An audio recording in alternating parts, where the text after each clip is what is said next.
a significant step towards strengthening parliamentary cooperation between Nigeria and Malawi. The Deputy Speaker, House of Representatives, Right Honorable Benjamin Okeze Kalu, has played a host to a delegation from the Parliament of Malawi, led by its first Deputy Speaker, Honorable Madaletos Kazambo. Speaking during the Corsi visit, Kalu extolled the existing cooperation between the two countries' legislative body, describing it as healthy for Africa's growth and development. The delegation is in Nigeria to participate in a 5-day capacity building workshop organized by Nigerian Institute of Legislative and Democratic Study. Kalu emphasized that the visit would deepen legislative capacity and democracy, noting that the Malawian parliamentarians' choice to study at the institute underscores Nigerians' growing reputation in democratic governance. The Deputy Speaker also expressed delight that the Malawian parliamentarians chose Nigeria for the training, saying it reflects the country's growing influence in democratic governance. The visit chiefly aimed to foster knowledge sharing, best practices, and collaboration between the legislative bodies of Nigeria and Malawi and further solidify their bilateral relation. And we decided to show the world that these ladies, they're not only meant for small tasks, but even to head parliament. So our speaker for the first time is a lady, Catherine Godenhara. So may you receive her warm greetings. She did delegate me to lead the team of commissioners. And the other deputy is also a lady, Aisha Adams, a Muslim for that matter. So we balance up. The speaker comes from the north. I do come from the center of Malawi. The other speakers from the south of Malawi. The idea is we have to share the cake equally. My background, I'm the great grandson of the first president, Kamus Banda, the one who fought for independence in Malawi. So, coming here, it's been a big pleasure. Malawi has 193 members of parliament. We have 5 main parties, the biggest being Malawi Congress Party, where my colleague and myself do come from, and then the Democratic Party, DPP, whose commissioner didn't make it, the son is sick. So we have those 2 main parties. The other member sitting next to Zuru, the lady MP, she's been the Minister of Foreign Affairs before, so Abuja is her next home. She's been in Parliament for over 25 years. So we are coming here with the rich experience with her encyclopedia through Honorable Lilian Patel. As for me, this is my second time to be in Parliament. I came here to attend the Non-Aligned movement when Honorable Femi was the speaker. So this is indeed another come back home. Malawi became independent in 1964. As I said, we are under the British, but we are under one-party rule. Of course, elections were held, but other parties didn't make it, so we ended up having one party, which was Malawi Congress Party. In 1994, Malawians decided to change power system. Therefore, we became a multi-party dispensation. That's when Honorable Lilian Patel's party took over as the first party under the multi-party dispensation. So we've been democratic up to this end. We are glad God blessed us. We've been peaceful ever since.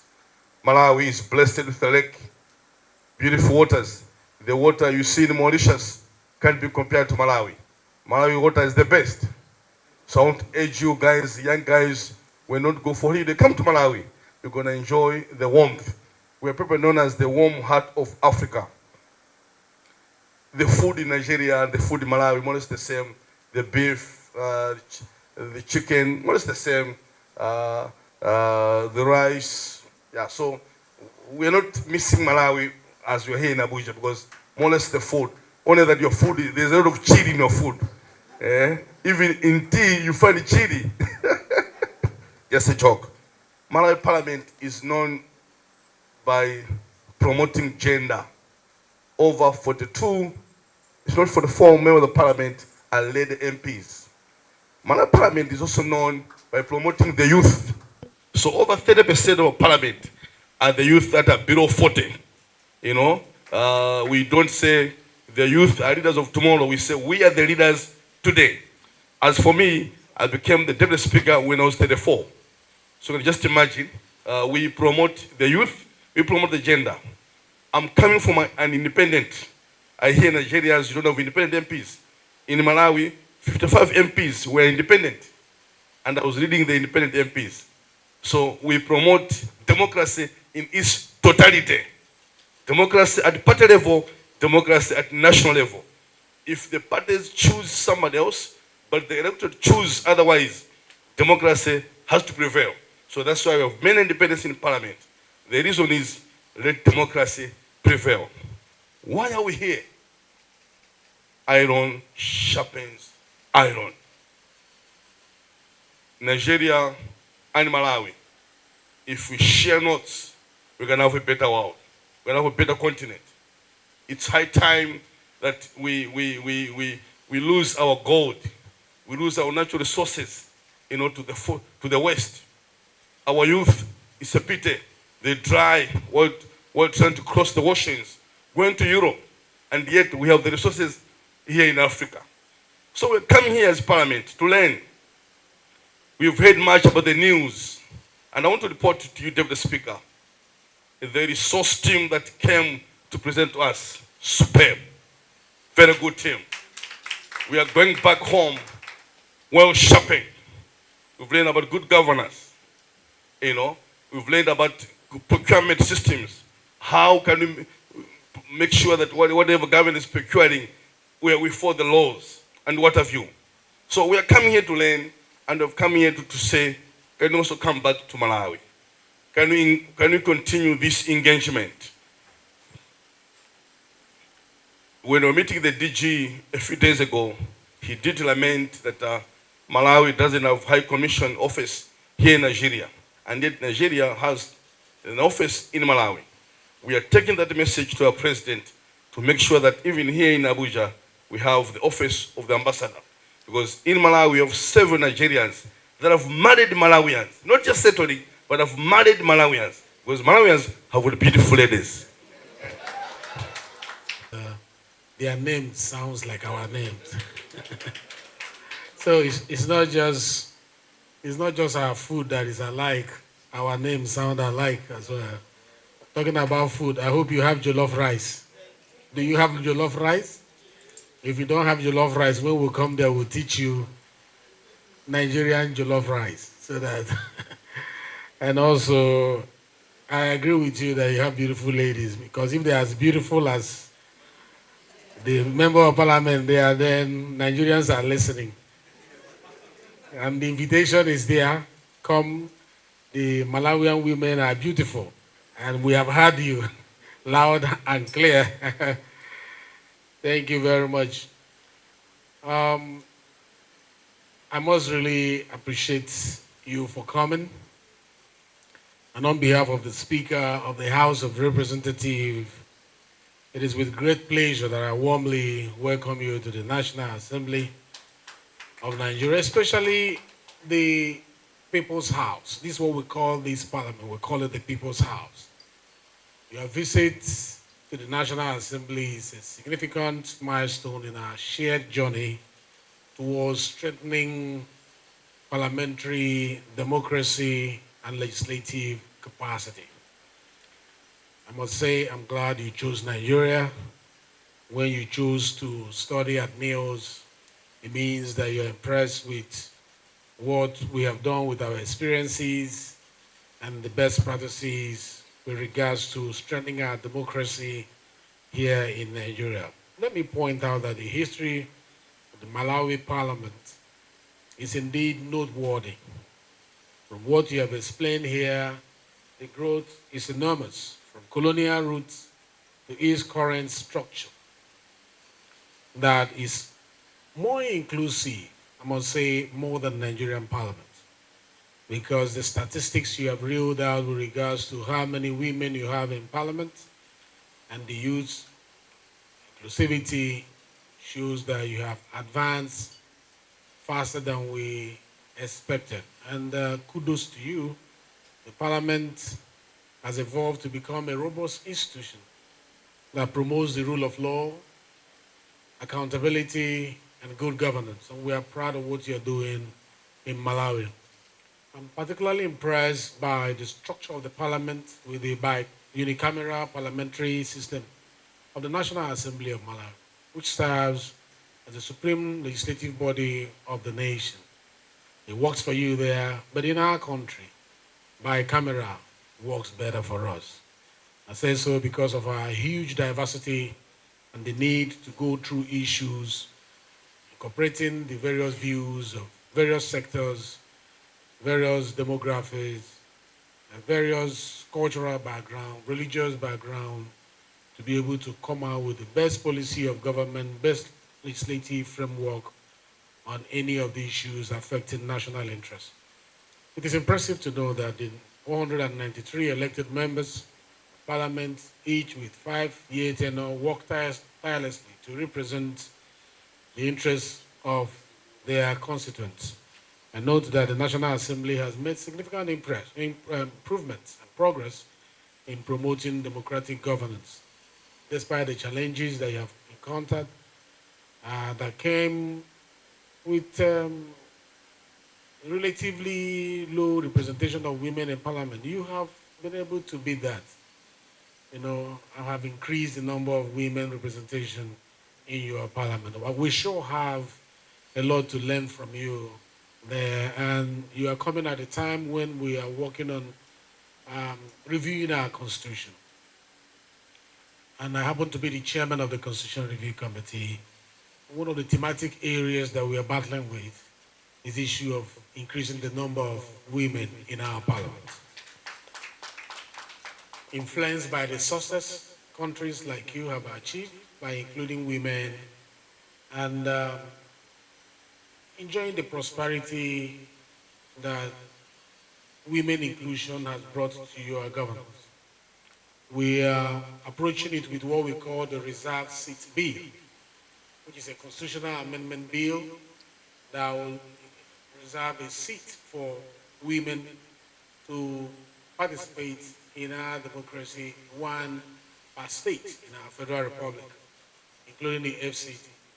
So we are seeking to increase the number in the House of Rep, as well as the Senate, as well as the Houses of Assembly across the nation.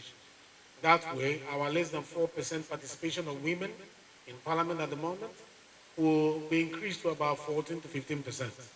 That is what we are targeting. And we are saying it is not, you know, stopping men from participating. It's not coming to compete with men in their various um, constituencies that they are running for. That is secure. But we are putting an extra seat, which will be reserved only for women. And this will only be for 4 terms. So we put a sunset clause to that particular bill, which means after 4 tenures, if we have been able to increase the awareness of women participation and been able to show up the number, we'll shut it down.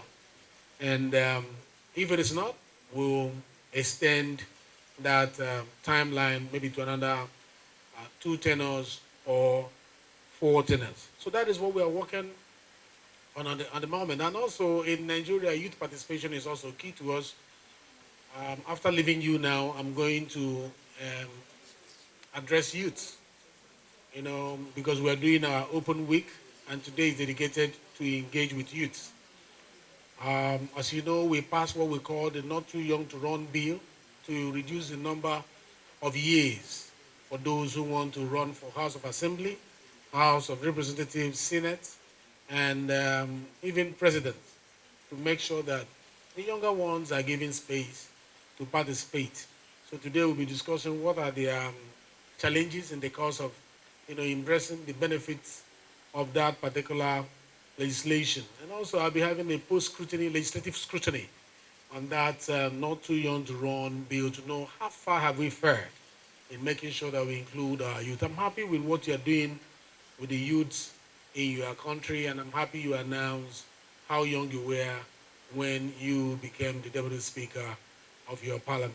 We are looking forward to increasing the number of youths in our governance, and that is why in the House of Representatives, we actually created a committee known as the Youths in Parliament Committee, where youths, the younger ones, will have opportunity to dialogue and present their own issues to receive the needed attention. And that is being commended across the nation. I must commend the leadership of Honorable Madaliso Kazombo, First Deputy Speaker of Malawian Parliament, which is rooted in servant leadership, action-oriented, focusing on accountability, community engagement, and inclusivity. That is what our research showed when we tried to read up on your work, and that is quite impressive. Your active promotion of diaspora involvement in governance and commitment to girls' education and progressive policy making is widely recognized.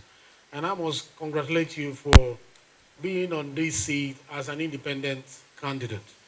Again, it's one of the issues we are trying to handle in our constitution amendment process.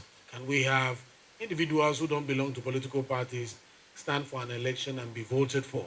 Those are some of the things we are trying to look into, and the public hearing starts from tomorrow. So we're going to have 12 zonal public hearings, and some of the thematic areas we're going to look at, this is one of them. Because if we feel some people are not, happy with a particular political philosophy of the various political parties around, can they stand on their own like you and run? So your country happens to be one of those that we are going to choose by the sectors that we have outlined um, in our Constitution Amendment Committee to visit on gender, on independent candidacy, and all the rest of them. So, like you have invited us, expect a team will be coming from the Constitutional Review Committee to understudy what you are doing with regards to some of these related um, thematic areas in our Constitutional Amendment effort. Dear honorable members of Malawi Parliament, your visit is particularly significant as you participate in the 5-day capacity building workshop organized by the National Institute for Legislative and Democratic Studies, NEOS. This workshop, titled Repositioning Parliamentary Administration in a Changing Global Environment, the Malawi experience is a proof of NEO's commitment to strengthening the capacity of legislatures and democratic institutions in Nigeria and beyond. And let me also pause to mention what, to react to what you mentioned about the need for African parliaments to cooperate, to collaborate, for the continent to leverage what we have, and to reduce the amount of migration into our neighboring continent, which is our European continent. I was in the European Union meetings just last week or last 2 weeks, where a high power dialogue was held. And one of the things I told them, that it's about time European Union, European Union Parliament begin to think about near shoring.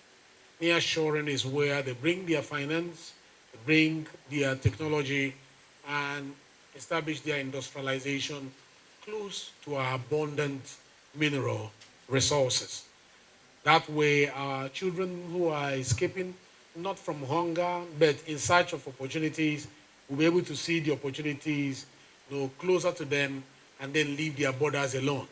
And I told them that the issue of solving migration in Europe will not be cured through stricter laws and building of fences, but by building factories in Africa. I told them that the era of exporting our primary goods into Europe and having them return back to us, the higher price as secondary product, that era should be over. If we have cocoa, thank you. If we have cocoa, let the cocoa farm become chocolate factories. If we have lithium, let the lithium mines become battery factories. That is the new philosophy. That is the new call from Africa. And that is what will help us develop our place, because exporting our raw materials end up under developing Africa. That was why Nigeria refused to sign the EU partnership agreement with ECOWAS because we believe that it was deindustrializing Africa. One of the reasons also was that the mediation, reconciliation element of that particular agreement did not reflect the core best practices as found in the WTO standard.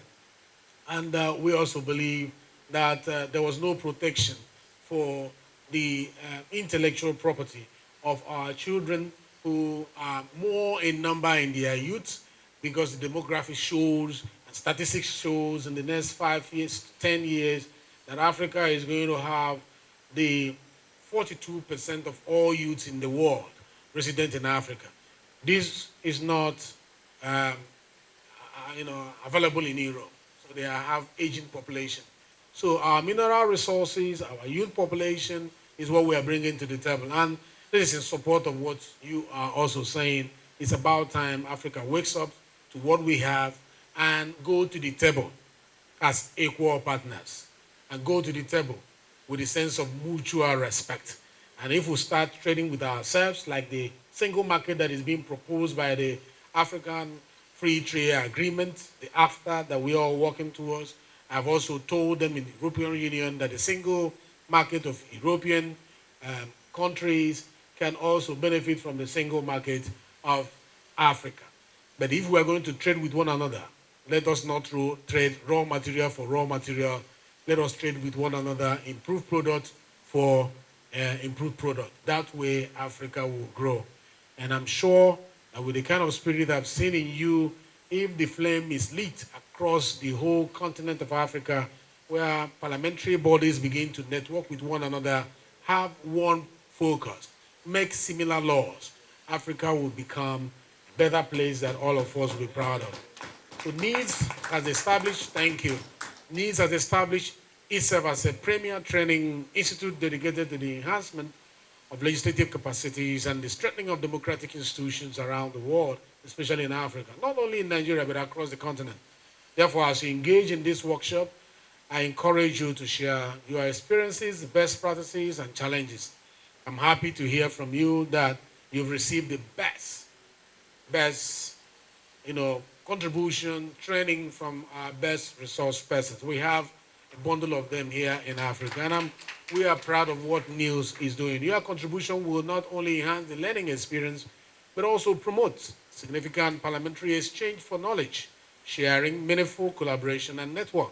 I have no doubt that the insights and practical knowledge shared during this workshop will be valuable in repositioning parliamentary administration in a changing global environment. I would like to express my gratitude to Niels for making us proud once again, organizing this workshop and for providing a platform for us to share knowledge and expertise. I also appreciate the effort of the organizers in ensuring the success of this event. Once again, I welcome you to Nigeria, a home of beautiful ladies, like you mentioned. There are no longer beautiful ladies in Malawi. In our country, we also have beautiful ladies, a home of spicy food, a home of beautiful food, tasty food. As you have invited us to come to Malawi, we are also inviting you to come to Nigeria. I've heard that Nigerians are marrying Malawians. We're also open to Malawians marrying Nigerians. That will interchanging of our culture will strengthen our relationship between the two countries and will embolden us when we meet, within Committee of Nations, and it will make European countries, make Asian countries trust us the more because we're exchanging our cultures with one another. Once again, on behalf of the Speaker of the House and the entire Parliament, the 10th National Assembly, welcome you to the National Assembly. I wish you a fruitful and enriching experience during your stay in Nigeria. Thank you for coming. God bless you. God bless the Federal Republic of Nigeria. Thank you.